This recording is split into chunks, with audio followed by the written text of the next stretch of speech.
Good evening, everybody, and welcome to the Tottenham Hotspur training ground for this media conference with Gareth Southgate and Jack Grealish to preview tomorrow's meeting with Australia at Wembley. We'll get underway right away with Tim Thornton, Sky Sports News. Hi, Gareth. Hey.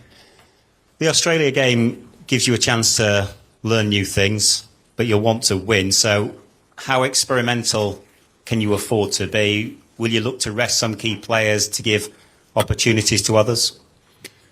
Well, firstly, it's one of the great sporting rivalries, and if Australia have any sniff that we're not taking the game seriously, then we'll be in trouble. So our mindset has got to be spot on. Equally, we've still got a bit of work to do to qualify for European Championship, but we're potentially 6 games away from that, and we have good players, and we need to give people opportunities to show what they can do. So, and that's part of our bond as a team is making sure people get chances to play and feel part of the group and important within that. So, yeah, we've got to get that right balance. Most importantly, we've got good players, and we need to have them in positions on the field where they can do their best work and where they feel comfortable, positions they play with their clubs, so that the transfer is as smooth as possible. John Stones, he's back in the squad, but he's not played a lot of football. So how do you manage him through 2 games in 5 days? Would he be ready to play in both? And linked to that, Levi Colwill, would you like to see him at centre-half, or is your plan to play him at left-back?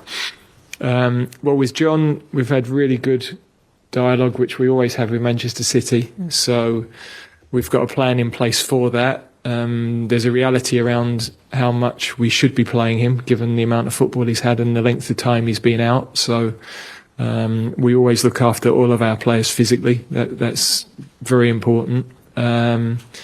Levi, we know he can play both positions. We like him in both positions, and you'll see when he appears on the pitch in whichever game where he's playing. Jack, you had such a fantastic season last year. Has it whet your appetite even more to win a major tournament with England? Yeah, definitely. I think it's something that I just got asked, actually, so what's next? You know, after the season that I had with City, it was obviously an unbelievable season, one of the best of my career, especially in the second half of the season, you know, when I was playing a lot more and playing with confidence.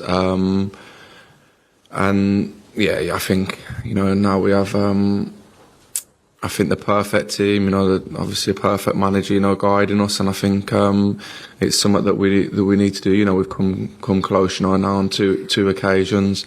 And I feel like we're just getting better and stronger. And I think, you know, you look at the players that we have in our team. I think there's quite a few that could play, you know, for I think any club in the world or any international team in the world. So yeah, I think that would obviously be next on the list, hopefully.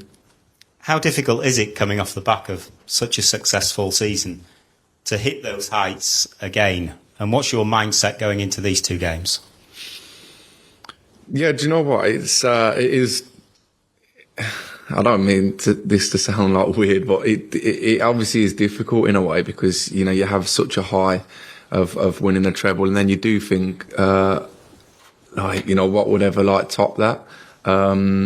Obviously doing something, you know, at international level would definitely, you know, would. But then even at club level, you think, what would top it? And then you think, I don't know, maybe to win all 4, including the Carabao Cup, but we went out of that last week. And then you'd probably think, to do an invincible season, but we obviously got beat. So, yeah, we obviously, you know, to do what we done last year would be unbelievable again. And, you know, to, like I just said, you know, to do something at international level with this group of players would be unbelievable. And yeah, my mindset, you know, going into this week, obviously I was gutted, you know, to miss out last month with my injury, but, you know, I feel I even had a chat, you know, with the manager at the start of the week, and I still feel like I'm just building my fitness a little bit. You know, obviously we had the start of the season, and then I had a I had the injury for 4 weeks and lost a bit of fitness. So now I just want to get back fit and get back playing with full confidence, and hopefully I can play a part in the next 2 games. And one more, Gareth, from me. The UK and Ireland confirmed as hosts for Euro 2028 this week. You've obviously experienced it as a player and a manager at a home tournament. So your thoughts on that, and also in terms of preparation for the tournament, as a manager, automatic qualification, or would you actually prefer to go through the process of qualifying in terms of better preparation for the actual tournament? Well, firstly, it's brilliant for all of the countries that are hosting. Great for local business, great for the teams, because there is home advantage, there's no question about that. And great for the fans to be able to see their teams play at home in a major tournament. So that's a fabulous thing for everybody. The qualification, it's a mixed bag really, because you get a mixed range of fixtures, but ahead of 96 we were a season of friendlies, and they were varying levels really. Germany are experiencing that. It's not straightforward at the moment, so I don't know what would be better, but whatever it is, we'd approach it in the right way. And the great thing for England is that the squad we've got now, pretty much everybody can still go again. You've got so many good young players that by that point we'll have more caps, more experiences. There's already, if you look at the squad that we've got this week, there's the strong framework of a whole squad, and then you've got players in the under-21s and below that can come through and compete, and others that are around it. So England are going to be in a very strong position in 4 years' time as well. Okay, thanks, Tim. The next question, go back to Carrie Brown. First one to Jack. You considered there was a potential of you coming to Tottenham a while back, and now Ange Postecoglou in Tottenham, unbeaten this season. He's just given a rousing speech to the Socceroos, of course, the former Socceroos manager, telling them to go and make the moment of take their chance at Wembley and knock England off their perch. What have you made of him and what he's achieved, and has it given you a new respect really for Australian soccer? Yeah, I didn't actually see that he'd been to speak to him actually, but no, I think they've been brilliant. To start the season the way that they have, and the football that they're playing, I think it's. I think they've been brilliant, and they're coming into this international break top of the table. I obviously knew that he was a good manager, from his Celtic days, but to come and do it in the Premier League is probably a little bit tougher. But yeah, I feel like he's been brilliant for them, and I think even over the years, we've all seen so many good Australian players. So I think there's always had that respect there, and obviously it would be nice to play them at Wembley tomorrow. And you hope the England fans can be a little bit more patient with your manager when he's tinkering in these friendly games, preparing for a tournament, because how much do you all learn as a team with those? Yeah, I think he obviously has one of the hardest jobs in the world, I think. But I think whatever he does sometimes, I think all of us nowadays, whatever we do, people will have something to say. And yeah, obviously, it's difficult because obviously we have a friendly and then we have a qualifier. So I'm sure the England fans, will be patient in that sense. And I think it'll be obviously a perfect night tomorrow. Fingers crossed. And Gareth, a question of Jack, because he's on the top table with you, match day -1, so it shows what he means to you in his team. How much has he solidified his seniority among your top men in your squad? Well, he's grown as a player. He's always been a fabulous talent, and I've always got to be careful here not to upset the Villa fans again, haven't I? But that I think moving to a club where he had to win every week, the pressure was on to win every week, the demands of his coach. So you develop a different attributes. You become a more rounded player, and those experiences are with him now. So he's got great experiences with us, great experiences with his club. He brings, as he's been tonight, we've got different personalities in our squad, and characters like Jack, like James Maddison, the sort of creative types, Trent.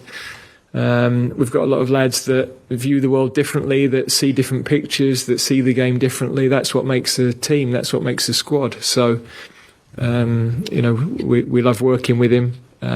He's brutally honest about his performances. Sometimes I think he's a bit hard on himself. He's different to. We've got depth in that wide position, but he's different to all those other wide players we've got. Jude Bellingham, and returning from his stint at Real Madrid, can you put into words how you think his season has gone so far? Well, it's an incredible start, really. He attacks every challenge that's ahead of him with great confidence. I think he's still physically, every time I see him, he seems to still be filling out, which is not a surprise at his age, really. And of course, he's developed a thirst for scoring goals. He's in the right areas. He's so powerful around the penalty boxes. So, different role that he's had with Madrid, having lost Benzema. They've had to play differently this year, and he's been the guy that's got the important goals for them. So, delighted for him, because it's such a big move, and you want to start well when you join a new club, and he has. Harry Maguire telling me and talking to us all about how David Beckham picked up the call after his performance and the abuse he got from the Scotland fans. What did you know of that, and how happy are you of his performance? Ten Hag saying how happy he was going into this international break, and would you like to see that rewarded with more starts for Manchester United? Well, it's none of my business whether he plays for Manchester United or not. I don't think Eric would thank me for commenting on that. In terms of David Beckham, I wasn't aware, but I can see from Harry's comments that he's made how much it meant to him. David's obviously played at United, he's played for England, so he knows the world that Harry's living in, and it will have meant the world to him to get that sort of support. So he's a very strong character, but nonetheless he's a human being, and I'm sure a call like that would have meant a huge amount to him. Levi Colwill, is this a perfect opportunity for him? Quite possibly. He's a young player who had a fabulous season at Brighton last year. He did really well with our under-21s in the summer. He can obviously play at left-back or at centre-back. We like him in both positions. Very composed on the ball. And already this week he's had a couple of camps with us now, and you can see he's more comfortable in the environment and growing in confidence with the group. So he'll be on the pitch this week, and it will be great to see. Thanks, Gary. James? Hi, Gareth. Harry Maguire also mentioned watching the new Beckham Netflix documentary, and particularly the criticism that David went through after the 1998 World Cup, which obviously you were part of the team then. Do you think there are still lessons that need to be learned today from how David was treated back then? Sorry, I'm grinning because 96 wasn't a lot of fun for me either, or the aftermath. So, look, supporters pay their money. They have the right to cheer their team, support their team, criticise their team, whatever. But players are human beings, and nobody suffers more than them if they are having a difficult run of form, if they're injured, if they're make a mistake in a game. You go back to your bed, you're playing it over and over and over in your head, and it's your life, it's your job. So you're constantly questioning yourself as a player, and players have always had that additional layer of reaction from radio, television, written newspapers, and now we have this additional layer again of social media if they choose to engage. So it is a complicated thing for young people. There is a lot of criticism of anybody in the public eye. But the guys are out there doing it. They're the ones that are trying to break through barriers, trying to prove themselves every day. And yeah, they have to be resilient. They know the world they're in. It comes with great accolades and adulation and rewards, but there is a downside that is part of our sport. With what you went through after '96 and David in '98, is it harder now, do you think, for the players? Is it just different with as you say, with social media? Yeah, I guess just different, you know. There's not a huge amount of fun in walking down the street and having people shout out their van at you, or playing at away grounds, and you know, so that is again the world. You have to get on with it. You have to, as I said, it helps you to develop resilience. The things that go wrong in your life help you to develop resilience, and yeah, as I say, I'm not sure there's a lot of point in saying it was worse then or it's worse now, or it is what it is, really. Jack, just on the same subject really to you, have you seen the documentary at all? I don't know how aware you were of what David went through, or how you think it might have changed in the last 20 years. Yeah, I watched it. I loved it, actually. I thought it was really good. I obviously was quite young back then. I was like, what, 2 or 3 or something. So I obviously didn't realise, like what he went through, and I didn't realise how famous he actually was. I think it's a lot different nowadays in different ways, because now we have, I don't know, like when I watched that, I felt like there was a lot more, like everywhere he went there'd be like cameras in your face or people waiting in certain, do you know what I mean? Whereas nowadays I don't really think we have that, because, you know, fans can say what they want, like on social media, if that makes sense. Whereas looking at that documentary, it felt like people would go to like where he is, or whether it be, you know, paparazzi or I don't know, newspapers or even fans. It felt like it was a bit more full on. Whereas nowadays you can, if you're a player, you can not hide a little bit, but you know, you can just, I suppose, delete your social media, can't you, if you don't really want to read anything. So yeah, I just feel like it's a bit the same but different. And just finally from me, back to Gareth, if I can, just on the game tomorrow. I know you won't give us your team, but can you tell us who the captain will be? No. Thank you. Okay. Okay, I think we will finish with Simon Peach then. In terms of this, I'm guessing Harry might not be starting up front tomorrow. Is it a chance for people to make their mark? Yeah, I mean, I think one of the things we always want to do is to make playing for England enjoyable, is to take the tension out of playing for England. We want the lads to express themselves. And equally, when you play for England, there is a pressure. And you know that you're not going to get 10 opportunities unless you play well. Every player that comes into the squad experiences that, has always done. So you can't relieve that. You can't, no matter what I say to a player, he's going to know that. So players coming in, they are opportunities, and you have to grasp them. But they've had to do that at every stage of their career as well. You know, when they've first gone into a club as a young player, or when they've first gone in the first team at the club. So they are used to that, and all of them are more than capable of going and playing it incredibly well. And they'll also be very excited about a full house at Wembley and the opportunity to play there. And on a far more important and bigger matter than football, the FA have announced its stance ahead of tomorrow night on the Israel-Gaza conflict. Just wondered your thoughts, and I guess you support what the FA has released. Well, firstly, incredibly harrowing pictures, and thoughts and feelings are to everybody who has suffered, who have lost relatives and friends in these attacks. It's incredibly disturbing to see. On a broader scale, in my lifetime, it's one of the most complex situations in the world. And I think everybody is grappling with how best to deal with that. I don't know what it's like to walk in the shoes of people on either sides of that conflict. So what I do know is that I think people at the FA will have consulted with everybody they possibly can, and they would have tried to make the best decision with good intentions.